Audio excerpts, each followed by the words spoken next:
मन होले अंगनवा में बड़ा निक लागे भवनवा में। हवन होले अंगनवा में बड़ा निक लागे भवनवा में। पहली हवनिया अयोध्या में होला, पहली हवनिया अयोध्या में होला।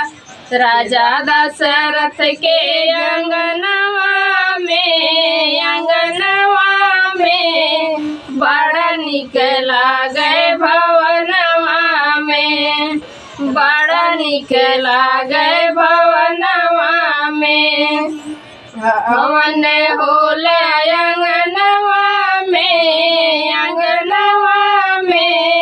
बड़ा निक लागे भवनवा में, बड़ा निक लागे भवनवा में।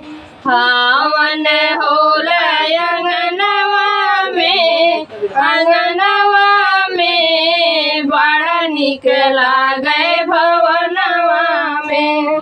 दूसरी हवनिया जनकपुर में होला, दूसरी हवनिया जनकपुर में होला। राजा जनक के अंगनवा में बड़ा निक लागे भवनवा में। राजा जनक के अंगनवा में बड़ा निक लागे भवनवा में। हवन होले अंगनवा में बड़ा निक लागे भवनवा में, बड़ा निक लागे भवनवा में। तीसरी हवनिया गोकुल में होला, तीसरी हवनिया गोकुल में होला।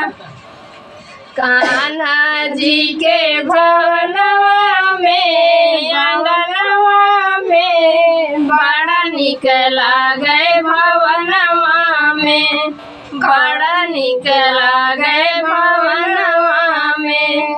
हवन होले अंगनवा में बड़ा निक लागे भवनवा में, बड़ा निक लागे